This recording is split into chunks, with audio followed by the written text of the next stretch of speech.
आज हम बात करेंगे डेप्रिसिएशन के बारे में। मतलब डेप्रिसिएशन क्या होता है, इसका क्या कॉन्सेप्ट है।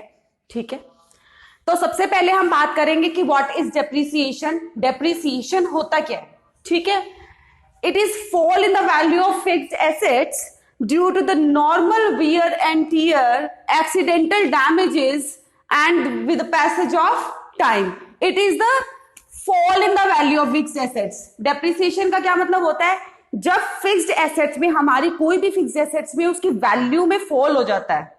ठीक है, ठीक है, 1 पॉइंट ड्यू टू। अब ये फॉल क्यों होता है, normal wear and tear. Wear and tear मतलब यूज, जब हम उसको नॉर्मल यूज करते हैं ना, आप एक फोन लेके आते हो, आप उसको नॉर्मल यूज करते हो, नॉर्मली यूज करते हो ना। ठीक है, तो सबसे पहली बात तो जब आप एक नॉर्मल यूज करते हो अपने फिक्स्ड एसेट्स को, उसकी वजह से वैल्यू में फॉल होना। एक्सीडेंटल डैमेजेस मतलब जो नॉर्मल रिपेयर और मेंटेनेंस से बाहर होते हैं। ठीक है, नॉर्मली रिपेयर और मेंटेनेंस होती रहती है मशीनरीज वगैरह सब चीज की, लेकिन जब उसके बियॉन्ड वाली चीज होती है उनको हम एक्सीडेंटल डैमेजेस बोलते हैं। वो डैमेज जिसकी वजह से फिक्स्ड एसेट्स में हमारी वैल्यू, जो फिक्स्ड एसेट्स की वैल्यू होती है वो गिर जाती है। And with the passage of time, time से मान लो 5 साल हो गए, 10 साल हो गए उस चीज को, उसकी वैल्यू गिरेगी ही गिरेगी। अब मेरी बात सुनो, आप एक फोन लेके आते हो, शोरूम जाते हो ना, फोन लेके आते हो, भाई एक फोन दे दे, आपने बिल पे किया और बाहर आ गए। वो जो आपने 50,000 रुपए दे के आप फोन लेके आए हो ना, और जैसे ही आपने बिल कटवा लिया और वो आप शोरूम से बाहर निकल गए, उसकी वैल्यू वैसे ही खत्म हो गई। ठीक है, अब देखो रीजंस क्या है डेप्रिसिएशन के।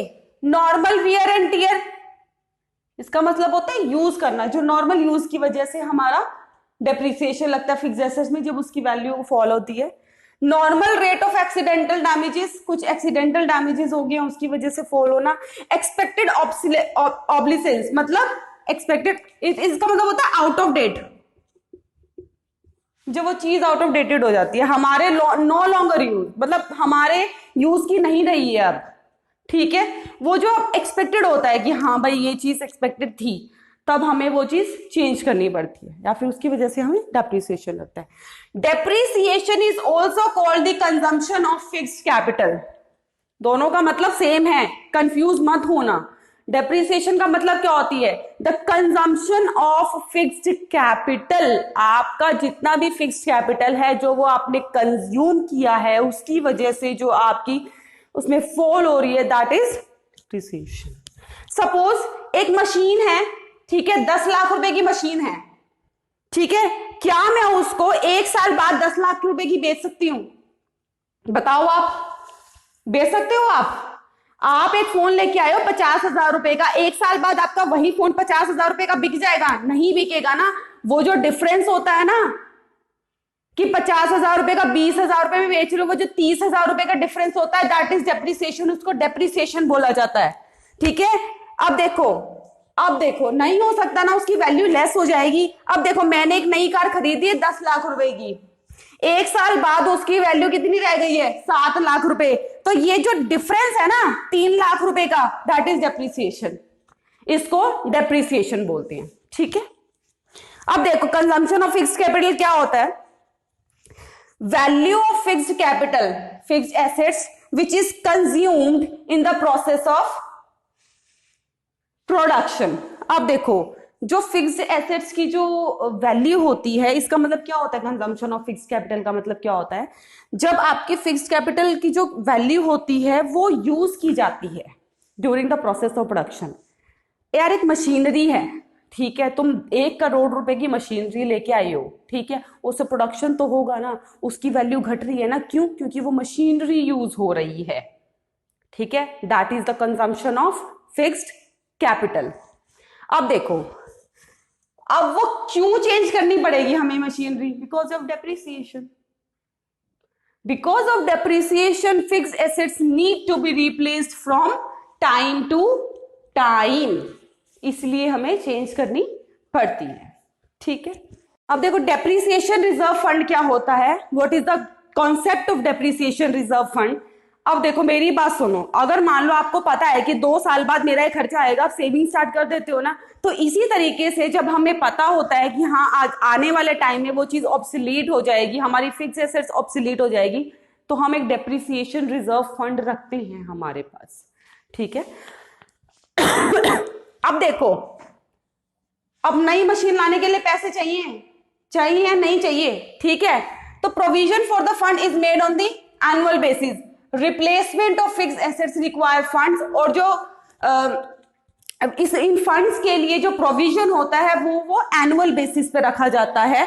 और इस प्रोविजन को क्या बोलते हैं? Depreciation reserve fund. सपोज एक मशीन है जो परचेज की गई है 5 लाख रुपए की, इसकी एक्सपेक्टेड लाइफ है 5 ईयर्स की। भाई ये 5 लाख रुपए की जो मशीन है ये 5 साल तक ही चलेगी।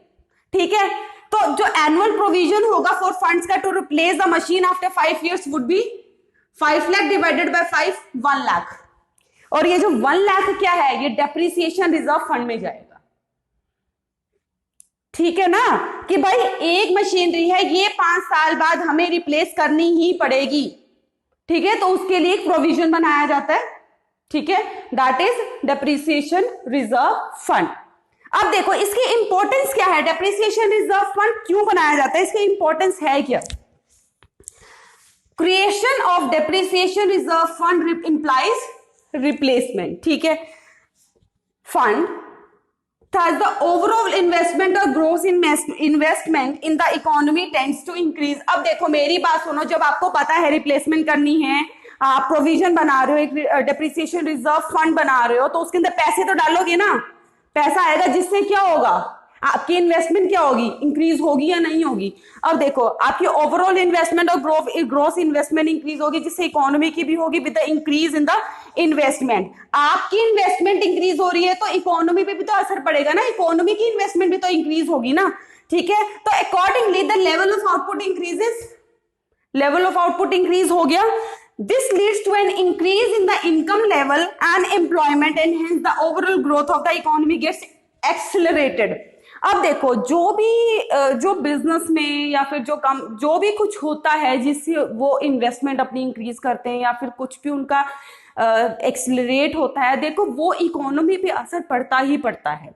अब हम डेप्रिसिएशन रिजर्व की फंड की बात कर रहे हैं, डेप्रिसिएशन रिजर्व फंड की बात कर रहे हैं, उसके अंदर क्या होगा, आप पैसे डालोगे ना डेप्रिसिएशन रिजर्व फंड में, डालोगे ना, जिससे आपका क्या होएगा, इन्वेस्टमेंट इंक्रीज होगी, इन्वेस्टमेंट इंक्रीज होगी तो क्या होगा, ग्रोस इन्वेस्टमेंट और ओवरऑल इन्वेस्टमेंट इंक्रीज होगी ना इकोनॉमी की। अच्छा, आपकी इन्वेस्टमेंट इंक्रीज हो रही है तो लेवल ऑफ आउटपुट भी आएगा, अच्छा आएगा ना, जिससे क्या होगा, सब कुछ एक्सिलरेट होगा या नहीं होगा, आपकी इनकम लेवल में, एम्प्लॉयमेंट लेवल में सब कुछ इंक्रीज होगा या नहीं होगा, तो जिससे क्या होगा, ओवरऑल जो ग्रोथ होती है इकोनॉमी की वो एक्सेलरेट हो जाएगी। ठीक है।